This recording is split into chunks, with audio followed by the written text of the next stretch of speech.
My girlfriend said, "Your dreams don't pay bills, grow up," I replied, "then stop planning to live off them." That night I boxed her stuff and filed the loan alone. 3 weeks later I got approved and the same dream she mocked was suddenly the life she wanted back. I'm Cole, 33, and I work as a commercial electrician in Tampa. My ex, Aubrey, is 29 and works in event marketing. We were together a little over 2 years and for the last 10 months she'd been living in my duplex. Mortgage in my name, utilities in my name. Garage in my name too, which mattered more than either of us realized at the time. For almost a year and a half I'd been building toward one thing. My own company, not some vague fantasy. Not one of those "someday I'll be rich" speeches people make over beers and forget by Monday. I had an actual plan. I had an LLC filed. I had a spreadsheet with startup costs down to zip ties and label makers. I had $28,400 saved from side jobs, overtime, and saying no to a lot of things I could have said yes to. I was pricing used vans. I was talking to a lender about a small business loan. I already had a name picked out and a logo draft sitting in a folder on my laptop. Aubrey liked the dream when it sounded romantic. Late night talks on the patio. Me saying I wanted to build something with my own name on it. Her leaning against my shoulder saying she believed in me. But the closer it got to being real, the less cute she found it. She hated the early mornings. Hated that I skipped expensive weekends. Hated that I'd rather put $2,000 into tools than a rooftop hotel stay. She'd call it my garage empire in this little voice she used when she wanted to sound supportive and insulting at the same time. Still, I kept going. Quietly. Methodically. I thought once it launched, she'd understand.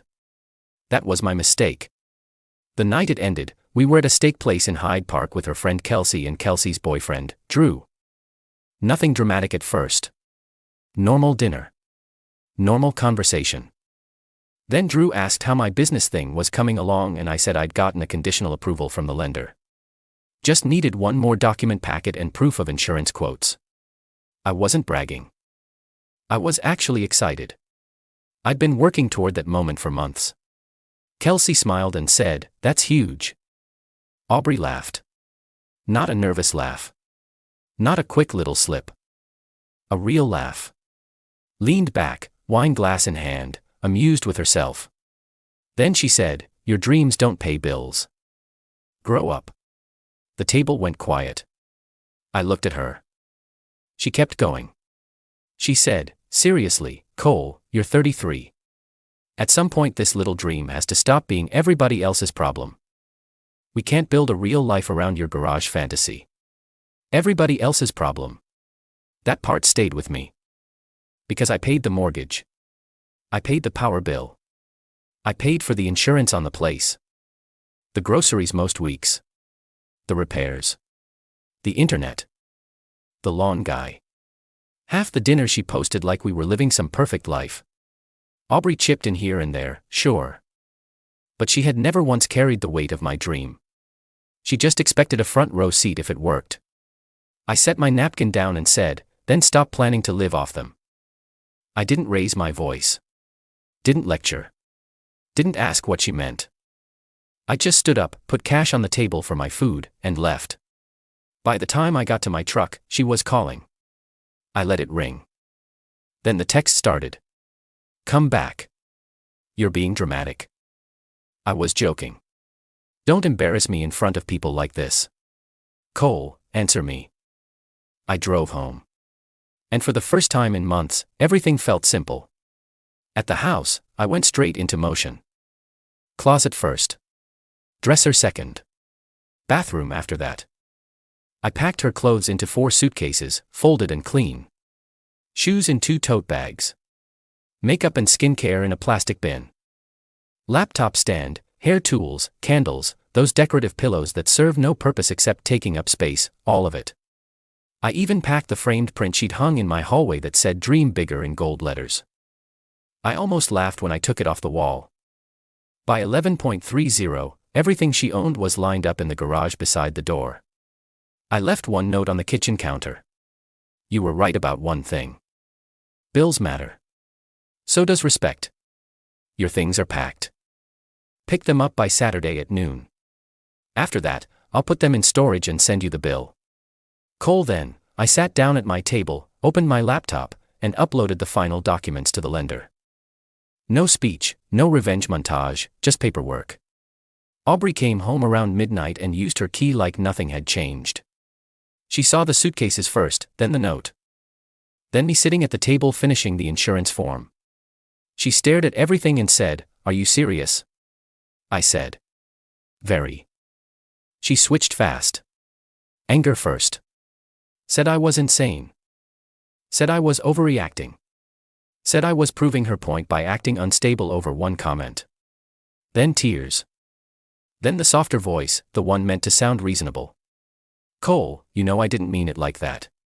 I looked at her and said, "You meant it exactly how you said it." She stood there another minute waiting for me to crack. I didn't. Finally, she called Kelsey on speaker, crying before Kelsey even answered. Then she left with 2 bags and said she'd get the rest later. The next morning, I changed the garage keypad, canceled the extra key fob, removed her from the grocery cart I'd added her to months earlier, and priced a climate-controlled storage unit just in case. The place felt weirdly quiet, empty in spots, but lighter. That was the original post, update 1, 5 days later. Aubrey had been staying with Kelsey, which I only knew because Kelsey texted me from an unknown number when I blocked Aubrey's main one. Kelsey wrote, "I know you're hurt, but she said you threw her out over a misunderstanding. Maybe just cool off and talk." I responded once. She didn't say I was hurt. She said my dream was a joke and that I needed to grow up, in front of people. I took her seriously. Kelsey never replied after that. Aubrey did, though, from email, from another number. From a work messaging app I'd forgotten she could use. Same pattern every time. First I was cruel, then I was cold. Then I was the love of her life, and she couldn't believe I'd throw away 2 years over one bad sentence. Funny how the sentence only became small after it cost her something. Saturday morning, she came for the rest of her stuff. She wore one of my old hoodies and brought coffee like we were on the verge of reconciliation instead of a pickup window. "I thought maybe we could talk after I load up," she said. I told her, "There's nothing to talk about." She started crying before she even lifted a box. Not sobbing. Controlled crying.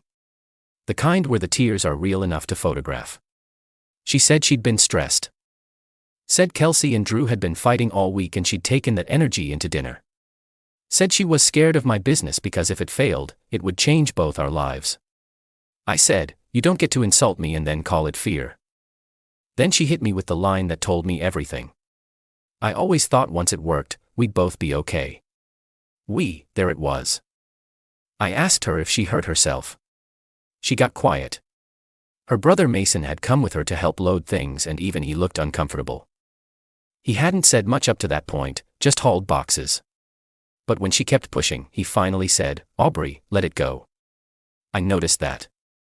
Unexpected ally, didn't expect it from him. She took everything except 3 bags of winter clothes, a mirror, and a blender she suddenly claimed she didn't care about. By noon, she was gone. That Monday, Dana from the lender called. I thought something was wrong. Instead, she said my file was approved for $42,000. Enough for the used Ford Transit I'd been watching. The first 6 months on a small warehouse unit near Iber. Shelving, inventory, insurance, and a cushion. I sat in my truck outside the supply house and just stared at the steering wheel for a minute. Approved. All those mornings. All those skipped weekends. All those side jobs where I came home dusty and dead tired. Approved. I bought the van 3 days later for $17,800. White, plain, high mileage, but solid. I signed the warehouse lease the same afternoon. 900 square feet. Roll-up door. Ugly as sin. Beautiful to me. Word got around faster than I expected because I posted one photo, just the van. No caption except built from overtime. Aubrey saw it. That was when the tone changed. Suddenly, the woman who said dreams didn't pay bills started sending messages about how proud she'd always been. How she knew I could do it. How maybe we'd both said things we didn't mean. Then came the run-ins. Coffee shop near Kennedy on Thursday. She was already there when I walked in somehow. Hardware store on Saturday. She turned the aisle and froze like it was fate. Grocery store Sunday night. Same story. Same wounded expression. Same "can we please just talk for 5 minutes?" No, I kept it moving. By the second week after the breakup, I was sleeping better than I had in months. I was painting shelves in the warehouse at night and filing permit paperwork on my lunch breaks. I was tired, but it was clean tired. Productive tired. Not relationship tired. Then update 2 happened. About 3 weeks after the dinner, Dana emailed me and asked if I'd like to explain a message she'd received from someone close to me with concerns. Attached was an email from Aubrey. She said she was my long-term partner. Said I was making impulsive decisions. Said I had a pattern of obsessive behavior. Said she was worried I was spiraling financially and hoped the bank would pause any reckless lending until he's in a healthier headspace. I read it twice. Then I laughed. Not because it was funny. Because it was so shameless I almost had to respect it. Almost. I called Dana immediately. She was calm. Told me not to worry. Said the business was in my name and the underwriting was based on my documents, not an ex-girlfriend's opinion. But she also said, very professionally, that I might want to document everything going forward. So I did. I saved the dinner texts, the emails, screenshots of the unknown numbers, doorbell footage from the morning Aubrey lingered outside my house for 14 minutes without knocking, the fake run-ins, everything. Then she sent me a Venmo request for $32.40. The note said, branding ideas, unpaid support, emotional labor, sacrifice. I wish I were kidding. I declined it with one sentence. You mocked it before it was real. You don't invoice me now that it is. That set her off. Her friend Lela messaged me saying I owed Aubrey because she had stood by me when I was nothing. I nearly responded, then didn't. Nothing is a funny word to use about a licensed electrician with a mortgage, good credit, and a business loan approval sitting in his inbox. A few days later, Aubrey showed up at my warehouse while I was unloading conduit. She was dressed like she used to dress when she wanted to look effortless. Jeans, white tank, ponytail, little gold hoops. She walked in carrying a pastry box from the Cuban place I liked. I didn't even let her get through the speech. She said, I brought breakfast. Can we just start over? I said, no. She looked around the warehouse at the shelves, the new inventory, the van outside with temporary magnetic signs on the doors, and I saw it happen in real time. Regret, not over me, over timing. She said, you really did it. I said, yes. Then she said, I was with you before any of this. That has to count for something. I told her it counted. You spent it. She cried, again. Said she was scared. Said I shut her out. Said if I'd just been more patient, we could have had this together. Together. That word again. Always after the risk was over. I asked her to leave. She didn't. I asked again. She said she wasn't going anywhere until we had an adult conversation. So I called the property manager. Then the non-emergency line. By the time the officer arrived, Aubrey had shifted into the victim voice. Calm, trembling, acting confused. Said she was only there to talk to her boyfriend. I said, ex-girlfriend. The officer asked if I wanted her trespassed from the property. I said, yes. Her face changed when she realized there was paperwork attached now. Not emotion. Paperwork. She left before it got uglier, but not before saying, you'll regret treating me like this when you calm down. I didn't regret a thing. My lawyer sent a cease and desist the next week for the harassment, the lender email, and the warehouse incident. Cost me $425. Money well spent. Final update. It's been a little over 3 months since the dinner. The company is open. Actually open. Licensed. Insured. Operating. Invoices going out every Friday. First full month billed just over $18,000. After expenses, fuel, insurance, permit fees, and payroll for the part-time helper I brought on, I cleared a little over $7,300. Not retire early money. Not fantasy money. Real money. Bill's money. Dream money too, apparently. Aubrey tried one more time after the cease and desist. She mailed a handwritten letter to my house. No threats. No drama. Just a lot of selective memory. She wrote that she'd always believed in my potential and that maybe success had made me hard. She said she missed who we were before stress and pride got in the way. I didn't answer. 2 weeks later, Mason called. Not to defend her. To apologize. He said, "I'm not getting in the middle. I just wanted to say you didn't deserve what she said. And for what it's worth, she's telling people she practically built this business. That's not how it looked from where I was standing." I thanked him. That same month I started seeing Lee. She's 31, runs accounts for a plumbing supplier, and the first thing she ever said to me about the business was, "You look happiest when you're talking about it."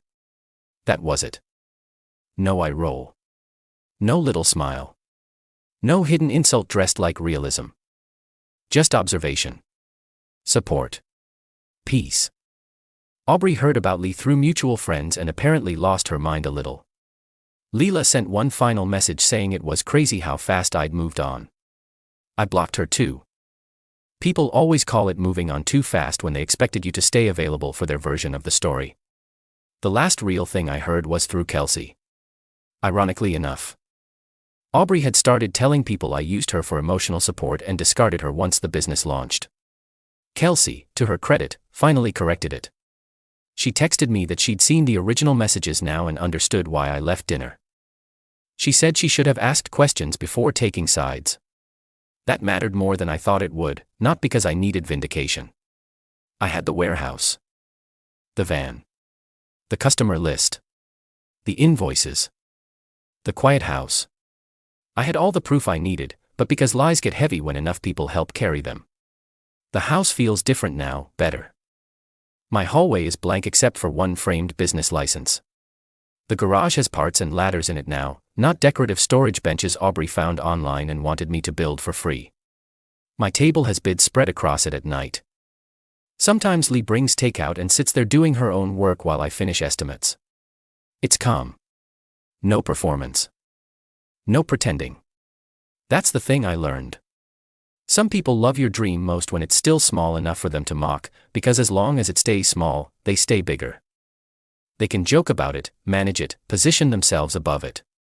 But the second it becomes real, the second it starts turning into something solid, they rush to stand under the shelter of it and act like they helped pour the concrete. Aubrey didn't want the hard part. She wanted the finished version. The stable version.